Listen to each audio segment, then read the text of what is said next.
What's going on, y'all? Noah here with Papa's Old Customs, and I'm coming back at you today with another maintenance video. Walked outside this morning and I had a horrendous coolant leak coming out of the bottom of my water pump. I've been dealing with a little bit of a coolant leak out of the radiator as well, so I've had that sitting on standby, but I've really just been waiting on this water pump to fully go out so that I can just replace all of it at the same time. And it's kind of shit the bed altogether. So let's get into replacing the water pump and the radiator. This is how to do it.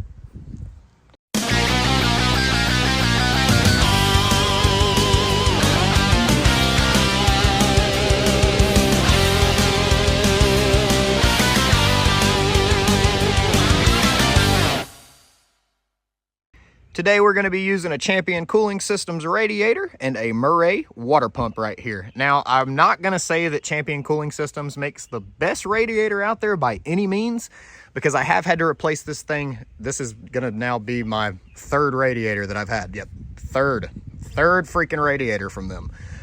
Every time I get one, they last about a year and a half, and then at some point one of the welds ends up cracking and I end up with having to warranty it out. However, the only thing I'm not mad about, Champion Cooling Systems does have a lifetime warranty on their radiators, so that is a very, very major thing when purchasing them.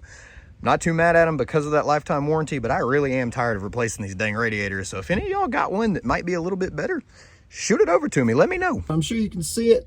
It is dripping from the bottom of the water pump up there, running down this lower radiator hose, and it's dripping right here. And I keep ending up with a massive puddle, so let's get this fixed. Now, at first, I did think it was a bad gasket back here, because that's one thing that's known to go, and honestly, this gasket looks a little bit shit, to be honest with you. But after thinking about it, if you park this thing on a hill at a little bit of an angle and it doesn't leak, then it's probably not the gasket. There's a weep hole on the very bottom of this water pump that tends to leak when the water pump is going bad. Second thing I noticed, you can also shake this back and forth just a little bit, which is telling me that the little rod that connects inside of this water pump is probably either disconnected or starting to disconnect, or it's slipping or something. So I definitely got some issues inside of the water pump here. And then for the radiator, you can see a little bit of the color there. It's been running down the side and dripping all the way off at the bottom. I mean, it is what it is, but we're gonna get this replaced too. First things first, we're gonna have to drain this coolant out. Let's get that coolant out of here. All right, now while that's draining, we're gonna work on getting some of these other pieces removed. Now, typically inside of your Squarebody, you're gonna have a fan and a fan clutch and everything you gotta deal with, but I deleted those for the electric fan, so we don't have to remove that. But we do need to get the alternator out of here, and then we're gonna have to get that power steering pump out of here as well. One of the first things I like to do before we actually get into doing anything, because I gotta disconnect the alternator, is disconnect one of the battery terminals. Now we're gonna get this belt out of here. Unplug the good old alternator. Gotta get that thing out of here. All right, so now we got the bolt out of here, and we have got the alternator out of the vehicle. Now we're gonna get this bracket off of the water pump.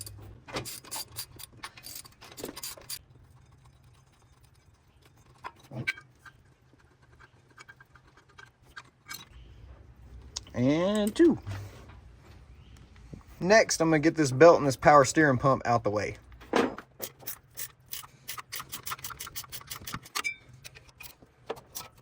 Belt out of here. I don't know how the heck I forgot the name of belt, but yeah, get the belt out of here. Now you can get this little.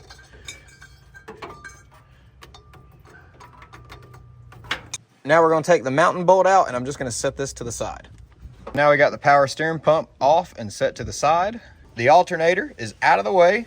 Now we can unbolt the water pump from the block. There's 1, 2, 3, 4 bolts holding it on. Just take those off, and this thing should come right off.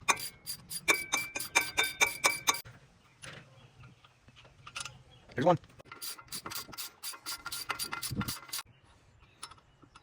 Number 2.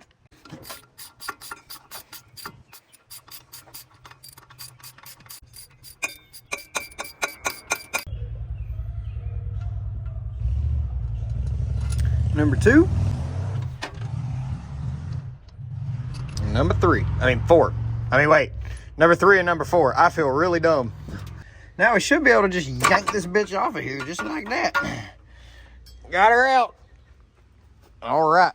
There's one shit water pump. Now you got to go in and clean the surfaces on the block. And you got to transfer the little bracket for the alternator. You got to transfer the little plugs if you got them and the pulley if you got it onto the new water pump. And the culprit was indeed the little weep hole on the bottom side of the water pump. We got everything swapped over, the pulley and the plugs and all the little good stuff, the bracketry, whatever. Now we are going to go on and we're going to disconnect the hoses and all the lines and everything that go to the radiator that's in the truck already. And we're going to remove this radiator from the truck and get to installing the new one. I'll put the water pump back on after I get this radiator out.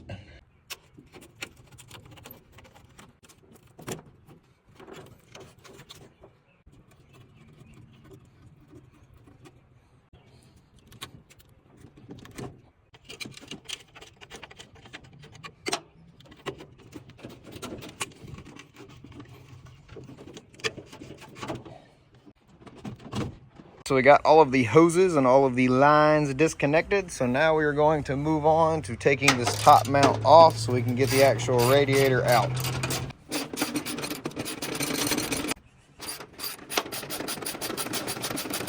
Now we take the radiator out.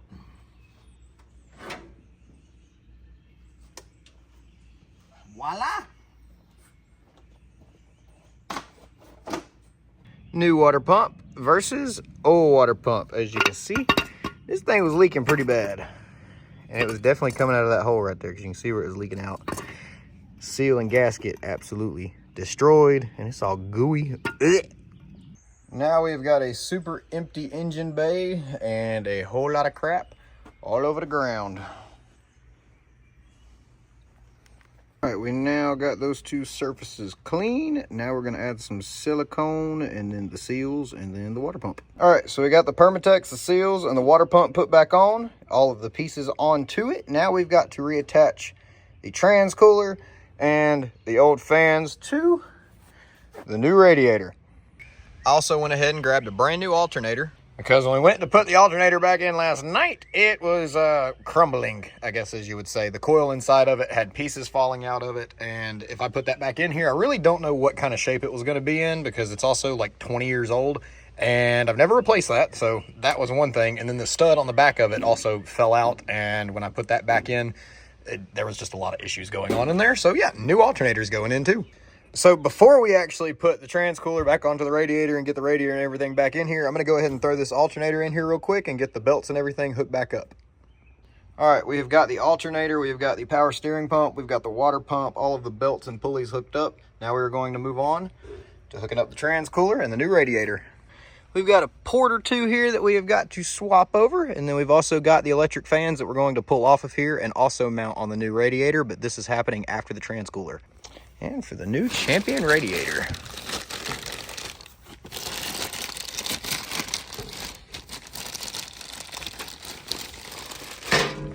Oh shit, nice and shiny. And to hold the trans cooler and the fans on, I just like to use these little Torque Flow cooling product accessory zip tie things. They work pretty dang good. All right, we've now hooked up the trans cooler. We've also hooked up the fans to the radiator. Now we're going to get this thing set up in here. All right, the radiator and the fans are back in and mounted. We've got the water pump, the power steering pump, and the alternator mounted over there. So now I'm going to fill everything back up with some coolant, and we're going to fire this bad boy off. And if anyone's curious, this right here is the best freaking coolant on the market. If you ever have a problem with overheating or anything like that, this stuff 100% will save your vehicle. All right, so we've got the radiator full, but before we can really say it's full, we got to fire the truck off real quick and see how much sucks down into the engine. But you can't forget the battery terminal, man. Can't forget that. That's kind of needed to be able to start that bad boy.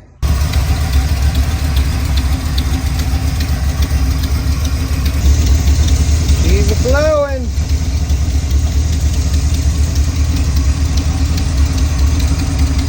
And we have life again. Well, that about wraps it up for how to change out your water pump and, well, your radiator as well and your alternator as well, which in the beginning, this kind of was only going to be the radiator and the water pump, but now it turned into the alternator too. So you got a 3-in-1 on this one. I hope this helps somebody out there. Y'all stay tuned for some more videos because there are more to come, and you already know that more parts are going to be breaking. If there's anything y'all want to see, leave it in the comments. Be sure to like this video, share it with a friend, leave me a comment, let you know what you think about, let me know what you think about this video, and just stay tuned for more. Peace. I love y'all. Later, and I'm out.